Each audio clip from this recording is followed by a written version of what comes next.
is, acting like a bitch or whatever, I don't care, because I know, a lot of these guys could be raunchy, but a lot of these females could be raunchy as well. And, just keep it between you and your spouse when you guys are arguing. You don't need to have it spill over into work the next day.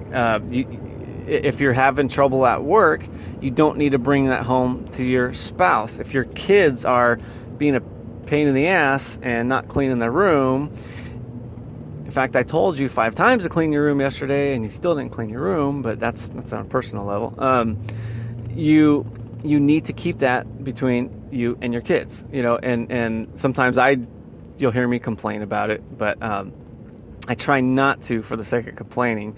But you have to compartmentalize in whatever area you're having a problem, because it's just like a fire. If we could keep it in one area, then it's easier to contain and work out. And then once that's worked out, you're that much closer to being happy. But if it just spreads into every area of your life, you're just miserable, then you can't contain it, and ultimately it will sink. So I get to my first stop, and everything's going wrong, and the gentleman that I was, his home I was at, he's an old buyer for, you've heard me talk about him before, because I'm there every week for Stater Brothers. So he started asking about one of the products we were selling, and I'm there for non-food related issues, but he was asking about our sweetener. I spent hours explaining to him that it's a sugar. It's sugar with less calories. And of course, after all that, he's also, how's the sweetener? I'm like, oh God. And so he was asking about it, and he's like, yeah, maybe if you guys go public, buy your stock. And thinking, well, if we go public, then at that point I don't really need as much as your help. But so I left him a bunch of sugar, and he took it, and waiting to hear back from him. But it's so my day started to go better, and then finally my blood sugar started to lower, and it's because I think I limited my bad day, because what could have happened too is now I start arguing with my wife because I'm upset, and you break bridges with customers, and then now it's going to be a lot harder for them to go well, because you just dug an even deeper hole. So it's just, limit the depth that you go in, and it'll be easier to recover.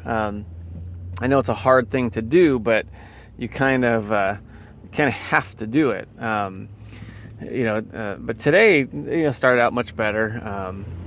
Got everything going, except for, God, every time I wake up in the morning, I can never find work shirts.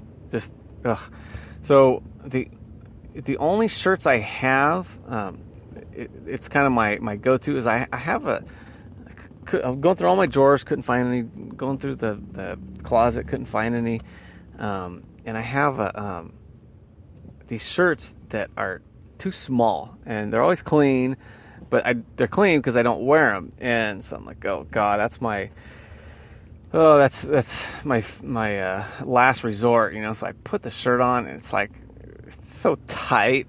I'm thinking, oh gosh, do I really want to wear this thing in public? And so I luckily I had storage. I have a bunch of extra shirts in there, and except for when I run out, But I don't know where all the shirts go. It's just like my socks. I buy 3 packs of socks, just big packs, and after they're new, I pull them out of the package thing, and sweet. Okay, I got another one for the next day, another one for the next day.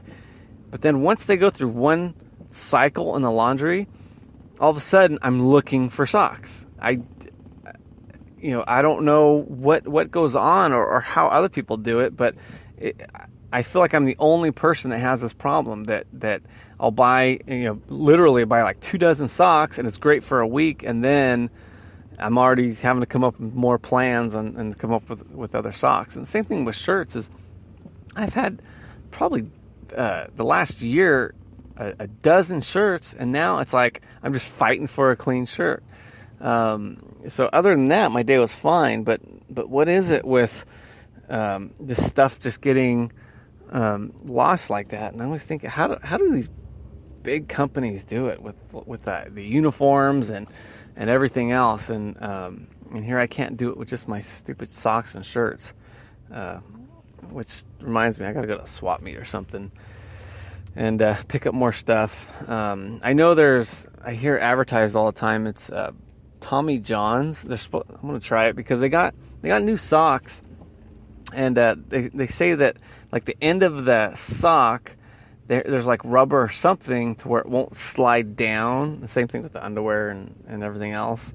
So I guess we've had the same undergarments for 100 years. It's time to upgrade. So let me send us into a commercial, and I could take a hit of my Monster, which I'm not supposed to be drinking according to my personal trainer.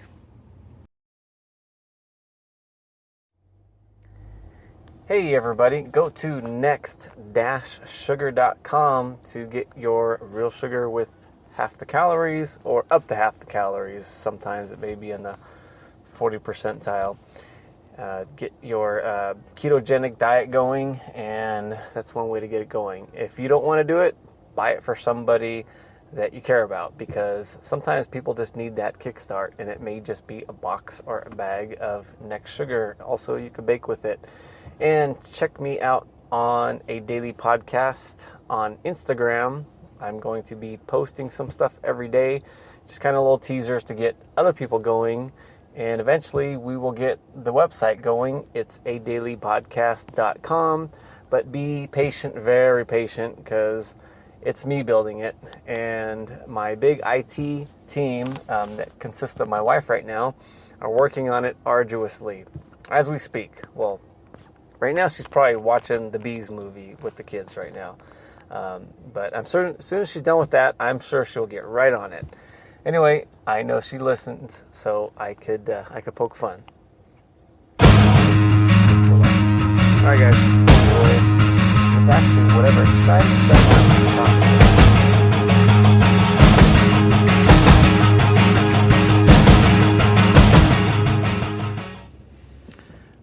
All right, peoples. So we're talking about having a bad day, and I'm always trying to talk about things that will help you be more successful, more happy. And I think part of being happy and successful isn't necessarily things that you achieve that day. It's just putting a cap on how bad things are getting. And by definition, to be happy, you have to appreciate where you are. And sometimes you're going to be in those funks. You're going to be in those days that nothing is going on, that you're not basically getting a big payday that day or that week. You're not feeling well. Things are just, sometimes you're just at the end of the shrimp, and just there's nothing left but the tail, and to be happy, it's like, that next week's going to turn around, or it can, because you are constantly doing the right thing. Eventually you're going to go to the next level faster because you're doing your right thing. But you're not always going to be overachieving, because that's just not the way life is. It's not the way. For you to be above and beyond, you have to have a normal. There has to be a baseline. And when you accelerate or you're doing great things, sure, enjoy the hell out of it, but then understand that's not the normal part of life. And the normal things are getting up, eating, going to work, take care of your chores, and not overachieving. And then you're going to have your moments of exhilaration and euphoria, and all these things happen. But if those are the only times you're happy, you're going to have a rough life, because those things are few and far between. Whether it's weekly, monthly, or yearly, it's not the point. Sure, we want them to happen, but if they happen so close together, then you'll that'll be your new norm, and then from there you'll get used to it, and then you're going to have to accelerate from there. So I think get to the point where you think, okay, at the very least, if it makes you feel better, okay, I'm more successful than the guy next to me. I'm more happy. By success, I'm not talking about money, but I'm happy with my thoughts, and I don't go into a total negative when things go bad, and I'm enjoying X, Y, or Z. Enjoy your kids, and enjoy your friends or family. If you got a new motorcycle, enjoy how clean it is. Think about how nice it's going to be on the weekend when you ride it, instead of, I'm not riding it right now, so I'm upset. And if you're going to work right now, and I'm always using this example, I know you're probably sick of hearing it, but just think of not just, okay, I'm miserable now, I'm going to be happy during this weekend. Constantly say, okay, how can I set myself up so this weekend is better? So, okay, I need to get everything I can done at work. I need to be as productive as possible so I can get whatever accolades I need to help me at work. Even if it's cleaning your car the night before so you feel good driving to work because your car's clean. And I think the more of those things you do, that happier you'll be going through the week.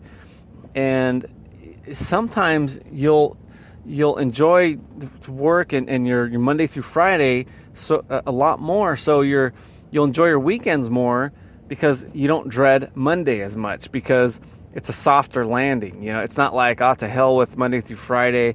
It's a necessary evil for the weekend. No, it's use that as a challenge. Say, okay, I need to improve myself, improve my work and whatever I'm doing, whether it's with your customers, whether it's with your coworkers.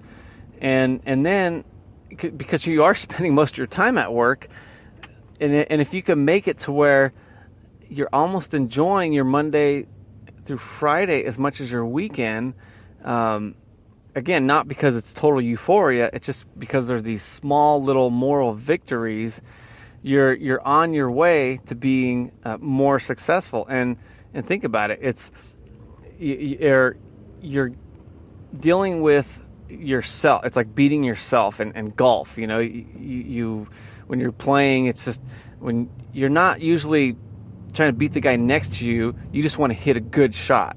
And it doesn't, at the end of the day, say you're looking at your golf score, and it's not the number. I mean, sure, there are guys that are trying to break 100 or trying to shoot par, but if you're hitting one bad shot after another, you're getting frustrated. After a while, it's just, it's just frustrating. Just everything is just a big mess. But if you hit one good shot and the next good shot, it just feels good hitting that shot, and that's when you're going to have an enjoyable day golfing. It's just when you're doing the best you could do in whatever circumstance you're in. So when you're at work, don't look at it as, I got to do this, I got to achieve this, I got to achieve this. Just make sure that you're not selling yourself short and having a bad shot, and you have to dwell on, okay, I'm having a bad day. Make sure you got the right club, you got the right swing, and the only way to do that is to practice, to learn what works and what situation to do that in, and then eventually you'll enjoy your work. I know it sounds weird, but you have to do all those little things, and then once you enjoy your work, then you could start focusing on, okay, your weekends or your hobbies or other things too. But I think so many of us we just cannot stand our job, and then we start to point, okay, it's because of this that I'm not happy, or that I'm not happy. And then, it's at that point, you might as well start blaming your golf clubs. You're no different than the guy that's blaming this, that, and the other. And you can only, you're going to use the energy on something, and let's make sure we use it on what matters, and what does matter. And to use that golf analogy is whether you got to take lessons, whether you got to be around other good golfers. But the point is, you have to listen to what they're saying, but then you have to change your swing, and it may be embarrassing. You may have to swallow some of your pride, but let's face it, the ball is hooked